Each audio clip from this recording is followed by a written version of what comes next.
కార్యక్రమానికి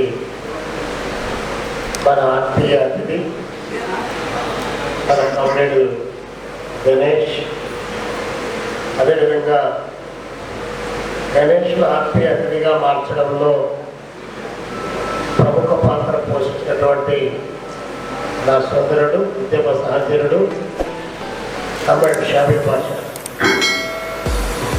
రాజకీయ పల్లకి కాదు, అది మోసిన పోయిదేవుడు అని చెప్పి శ్రీశ్రీ గారు చెప్పారు. కాబట్టి ఈ రాజు పల్లకి ఎక్కాడు.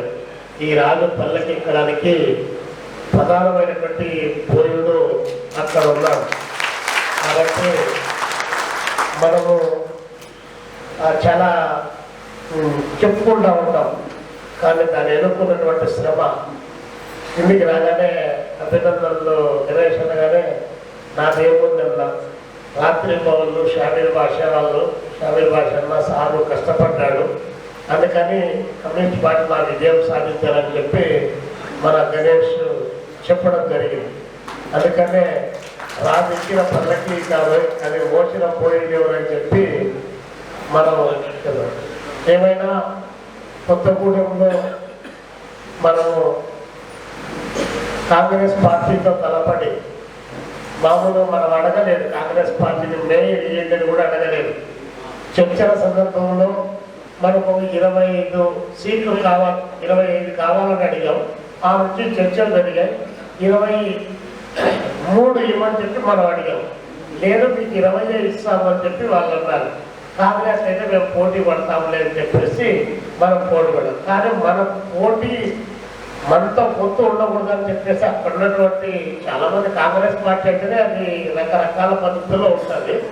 అలాంటి దశలో అక్కడ ఉన్నటువంటి స్థానికంగా ఉన్నటువంటి వాళ్ళు కొంచెం పొత్తు కుదరకుండా ఉంటేనే బాగుంటుంది, మేము దీన్ని చేస్తామని ప్రయత్నం చేశాం. కానీ అలాంటి తప్పులేవి అక్కడ ఉడకలేదు.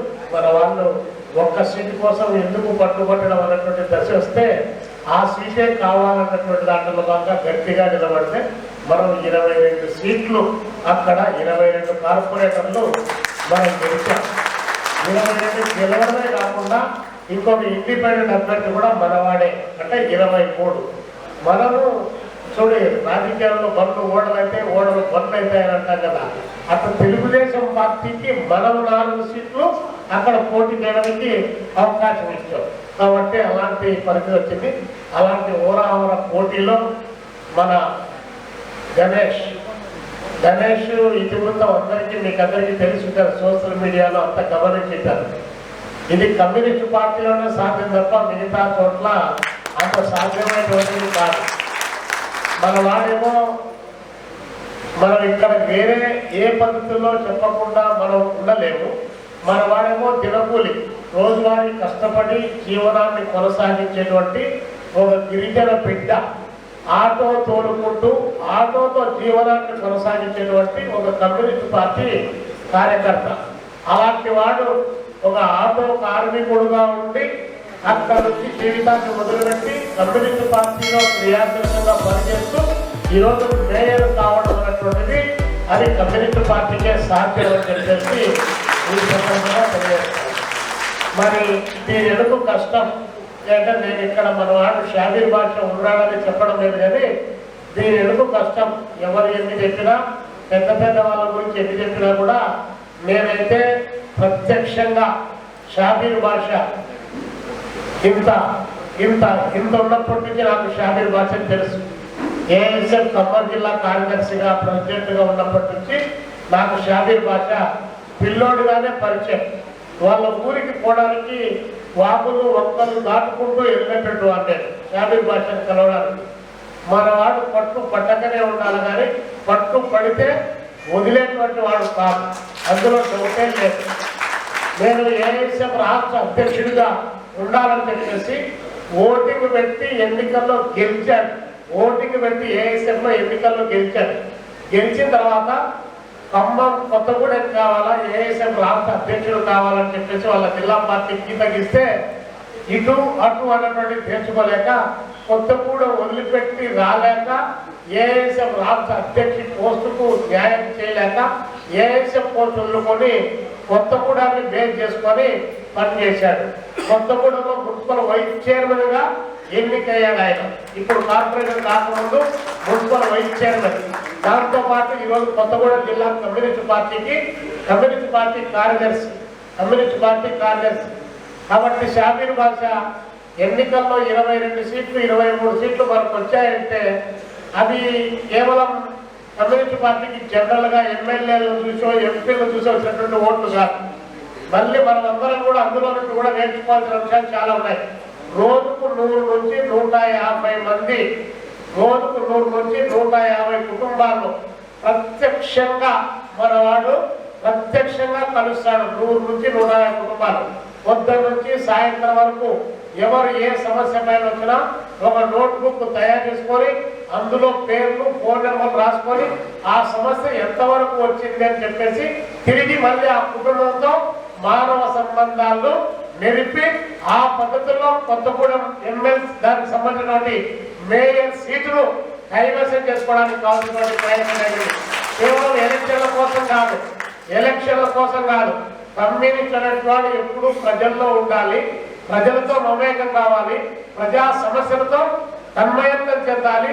ఆ తద్వారా ప్రజలను తన వైపు తిప్పుకోవాలనే దాంట్లో భాగంగానే వచ్చింది.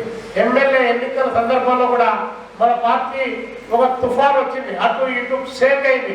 అయినా కూడా ఎక్కడా తొలగకుండా బెరగకుండా మొత్తం పార్టీలంతా కూడా ఒక ఈవెంట్ గా నడిపి ఎమ్మెల్యే ఎన్నికల్లో కూడా గట్టిగా నిలబడి పోటీ చేసి గెలిపించడానికి కావాల్సినటువంటి కృషి షాబీర్ బాషాది చాలా గొప్పగా ఉందని చెప్పి సందర్భంగా చెబుతూ మనం గెలిచినటువంటి గణేష్, ఇది కమ్యూనిస్ట్ పార్టీ భారతదేశంలో మీ గెలుపు కేవలం కొత్తగూడెం గెలుపు కాదు, మీ గెలుపు తెలంగాణ రాష్ట్రానికి సంబంధించినటువంటి దానికే పరిమితమైనది కాదు. భారతదేశంలో ఉన్నటువంటి యావత్తు కమ్యూనిస్ట్ పార్టీ శ్రేణులకు కొత్తగూడెం కమ్యూనిస్ట్ పార్టీ, కొత్తగూడెం జిల్లా పార్టీ ఇచ్చినటువంటి ఒక గొప్ప ఇన్స్పిరేషన్. అందుకని చెప్పేసి ఈరోజు విజయవాడ కమ్యూనిస్టు సమితి మిమ్మల్ని ఆహ్వానించి ఇక్కడ మిమ్మల్ని ఒక ఆత్మీయ కలయిక ద్వారా మీ యొక్క అనుభవాలను కూడా పంచుకొని రేపు రానున్నటువంటి విజయవాడ నగరపాలక సంస్థలో మనం ఎర్ర జెండా ఎగిరేయడానికి ఉన్నటువంటి ప్రతి అవకాశాన్ని ఇక్కడ ఉన్నటువంటి ఆటో కార్మికులు కానీ, లేదా కార్మిక రంగం కానీ, ఇక్కడ ఉన్నటువంటి ముఠా కార్మికులు కానీ, లేదా వస్త్రలత కార్మికులు ఎవరైనా సరే మన పార్టీలో పని చేస్తే ఆ పని నిబద్ధతతో కష్టపడి పనిచేస్తే ఎప్పుడైనా కూడా అలాంటి అవకాశాలు వస్తాయి. అలాంటి అవకాశాలు అన్ని పుచ్చుకుంటామన్నదానికి నిదర్శనం అని చెప్పడానికి ఇక్కడికి గణేష్ నాయకులు మనం ఇక్కడికి పిలిపించడం జరిగింది. మరి మీరందరూ కూడా ఇలాంటి కాంగ్రెస్ ను కష్టపడి పనిచేస్తూనే ఒకవైపున కుటుంబ జీవనాన్ని కొనసాగిస్తూ వారి కుటుంబాన్ని పోషించుకుంటూ ఎర్రజెండ భుజాన వేసుకొని ఆ ఎర్రజెండ యొక్క ఔన్నత్యం మనవాడు జస్ట్ అటు ఇటు చేంజ్ అయినా కూడా, లేదా ఇంకొకటి చేంజ్ అయినా కూడా, మన కార్పొరేటర్లు అటు ఇటు చేంజ్ అయినా కూడా కావాలంటే కోట్ల రూపాయలు అక్కడ పడబోయడానికి కావాల్సినటువంటి సంచులతో పడేదానికి చాలా సిద్ధంగా ఉన్నారు. కానీ కమ్యూనిస్ట్ అనేటువంటిది, ఎర్రజెండ అనేటువంటిది దానికి నిప్పుకు చెదలు పట్టదు. అది ఖచ్చితంగా నిలబడి తీర్చుకోవడానికి ఏ మాత్రం కూడా ప్రలోభాలకు లొంగకుండా ఎర్రజెండ మాత్రమే సమున్నతంగా నిలుతున్న దానికి ఇది ఒక ప్రత్యక్ష సాత్కారం అని చెప్పి ఈ సందర్భంగా మీ అందరికి కూడా విజ్ఞప్తి చేస్తూ, అమ్మకానికి గురయ్యేటువంటి రాజకీయాలు ఒకవైపున కొనసాగుతున్నాయి. అలాంటి అమ్మకానికి వస్తువు కాదురా, ఇది ఆదర్శాలతో కూడినటువంటి సిద్ధాంతం. ఆ సిద్ధాంతం సమాజాన్ని మార్చేటువంటి ఒక గొప్ప భావస్ఫోరకమైనటువంటిది. కాబట్టి ఆ ప్రేరణించేటువంటి సిద్ధాంతం ఎవడు కొనుగోలు చేయలేదని చెప్పి దాని కొనుగోలుకు అవకాశం లేకుండా మన పార్టీ నాయకత్వం అంతా కూడా ఇక్కడే విజయవాడ గుంటూరుకు మధ్యలో హ్యాపీ రిసార్ట్స్ లో వీళ్ళందరూ కూడా ఉన్నారు. ఎక్కడున్నారో ఎవరికి నేను కూడా చెప్పలే. ఫోటోలు దిగిన కొత్తగూడెం పోయి నువ్వు ఫోటోలు దిగి వచ్చావని చెప్పి నన్ను చాలా మంది అడిగారు. అవును, కొత్తగూడెం పోయినారని చెప్పా. ఎందుకంటే కాపాడుకోవాల్సిన బాధ్యత మనందరి పైన ఉంటుంది.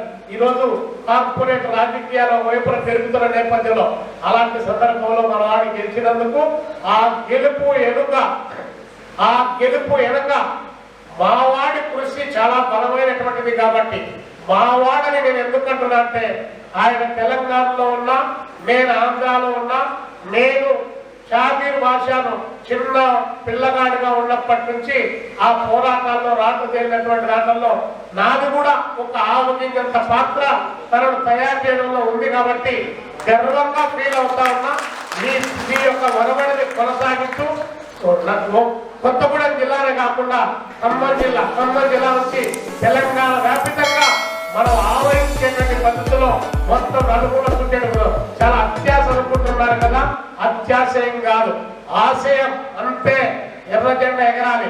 అందుకనే విజయవాడ నగరంలో కూడా రానున్నటువంటి ఎన్నికలను దృష్టిలో పెట్టుకొని మనందరం మన గొంతుకలు ఏకం చేసి నిజాయితీగా మన డివిజన్స్ లో మన వార్డుల్లో మనం ఉన్నటువంటి సంఘాల్లో మనం ఈ రోజు నుంచే అలాంటి ప్రయత్నం చేయగలిగితే ఎర్ర జెండా ఇక్కడే కొత్త కాదు.